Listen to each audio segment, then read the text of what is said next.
Okay আজি recipe হৈ গ'ল একদম লোকেল গাহৰি প্লাছ আলু প্লাছ তিতা কেৰেলা প্লাছ ভাত কেৰেলা। নমস্কাৰ and welcome to my channel আৰু নতুন এটা ভিডিঅ'ত আপোনালোকক সকলোকে কমুৰিছোঁ। চ' আজিৰ ৰেচিপি আপোনালোকক দেখাই দিছোঁ, একেবাৰে মোৰ চকুৰ আগতে আছে আৰু ৰেচিপিটো হৈছে এয়া। অ' মাই গড, 1 2 3 টেনটানা। আৰু এইফালে হৈছে আপোনাৰ ধনিয়া, আৰু এইফালে হৈছে আপোনাৰ তিতা কেৰেলা, আৰু এয়া হৈছে আপোনাৰ ভাত কেৰেলা, আৰু এয়া হৈছে আপোনাৰ আলু এটা আছে, আৰু এয়া হৈছে আপোনাৰ গাহৰি মাংস আসাম ট্ৰেক্টৰ, যোন নেকি আপোনাৰ 100% বইল কৰা আছে, যোন নেকি আপোনাৰ একদম পূৰা বইল, পূৰা মানে বইল আৰু একদম লোকেল গাহৰি হয়।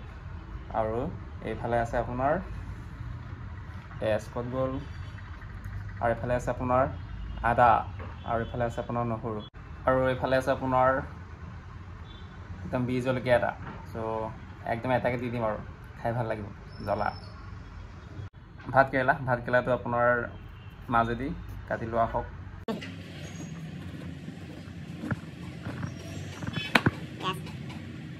দুপাল কৰা হৈছে, আৰু এয়া হৈছে আপোনাৰ তিতা কেৰেলাটো আপোনাৰ মাজেদি দুপাল কৰা হৈছে, আৰু এইফালে পথালিকৈ চিধাকৈ কাটি লোৱা হৈছে ধুনীয়া। Okay perfect. আৰু আলুটো আপোনাৰ 4 ফাল কৰিলে হৈ যাব।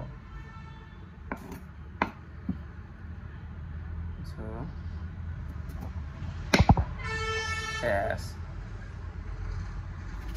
Okay. আৰু এইফালে গাহৰি মাংসটো আচলতে চাইজটো ঠিকে আছে, ইয়াতকৈ সৰু হ'ব নালাগে আৰু, বিকজ চাইজ আপোনালোকক দেখাই দিছোঁ, এয়া চাইজ, আৰু 4 পিচ আছে। চ' ধুনীয়া হ'ব, মোৰ কাৰণে হৈ যাব। চ' আৰু সৰু কৰিব নালাগে। আৰু ইফালে ধুনীয়াকৈ বইল কৰা আছেই। চ' সিজা বা নিসিজাক লৈ কোনো কথাই নাই, মানে সিজিবই এয়া আৰু। অ'কে, এতিয়া ধুনীয়াকৈ আপোনাৰ কেৰাহী দিয়া হৈছে, যিহেতু মাংস বইল মানে একদম ধুনীয়াকৈ বইল কৰা হৈছে, সেইকাৰণে আপোনাৰ মাংসটো অলপ পিছত দিম ফাৰ্ষ্ট, যিহেতু 100% বইল, কোনো তেল দিয়া নহ'ব। আচলতে তেল অলপ ওলাব বাৰু গাহৰি মাংস। ধুনীয়াকৈ আপোনাৰ পানী দিয়া হৈছে, দেন ইয়াত আলু দিয়া হ'ব,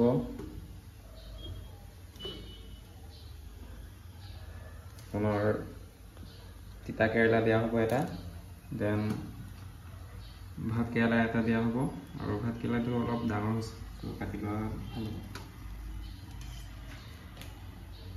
চ' ধুনীয়াকৈ আপোনাৰ ভাত কেৰেলা এটা দিয়া হৈছে 4 ফাল কৰি। অ'কে, দেন আপোনাৰ আদা নহৰু দিয়া হ'ব,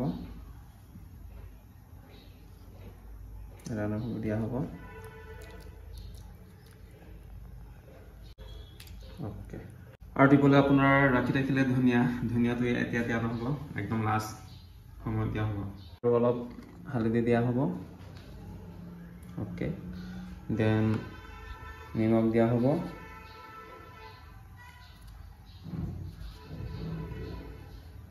অ'কে। আৰু এতিয়া ধুনীয়াকৈ আপোনাৰ এৰাউণ্ড 10 মিনিটমানৰ কাৰণে পিঠাখনি দিয়া হ'ব, ধুনীয়াকৈ উতলক, দেন আপোনাৰ পিঠাখনি তোলা হ'ব। Oh my God.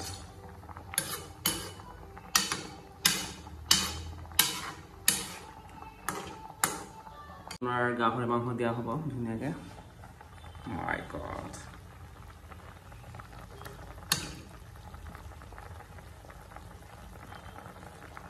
Yes.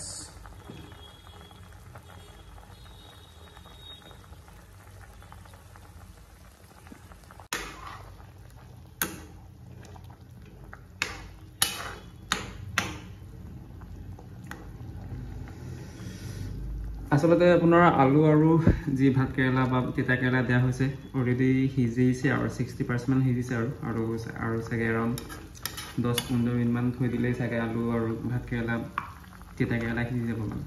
আৰু যিহেতু আপোনাৰ মাংসটো অলৰেডি সিজিছেই, 90%টো আপোনাৰ সিজাই হয়, ত' অলপ পিছতে আপোনাৰ খাব পৰা হৈ যাব।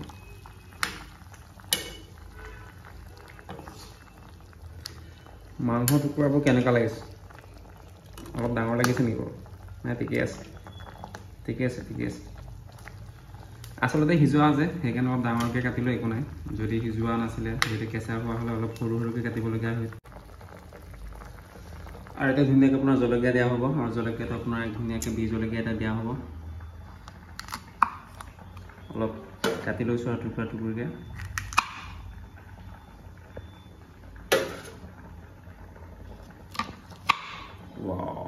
জলকীয়াটো অলপ কেঁচা ন, সেইকাৰণে মানে গোটেই এটাকে দি দিছোঁ। হ'লেও জ্বলা হ'ব, বিকজ একদম নাকত ধৰিছে একদম জ্বলা। অ'কে,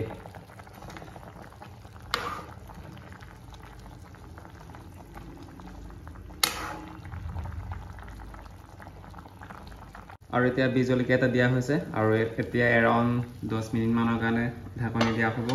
দেন আপোনাৰ ধনিয়া দিয়া হ'ব, দেন ফিনিছ খাব পৰা হৈ যাব।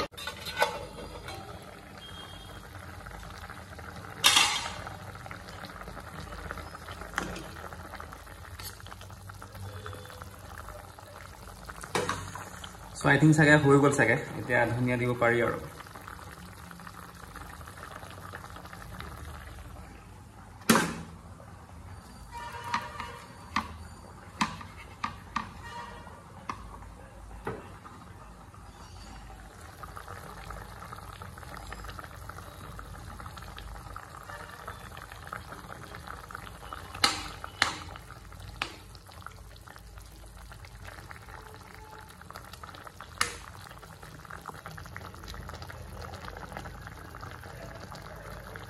আজি ৰেচিপি হৈ গ'ল, একদম লোকেল গাহৰি প্লাছ আলু প্লাছ তিতা কেৰেলা প্লাছ ভাত কেৰেলা। চ' ভাল লাগিব খাই।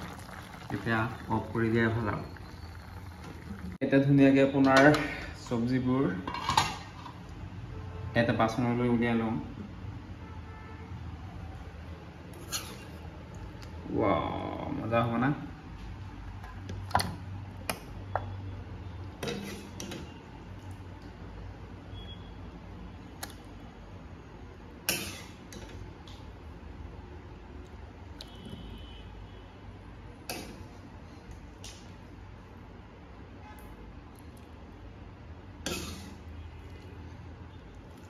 মাংসবোৰ দেখিছা নাই কেনেকৈ লাগিব খাই বাৰু?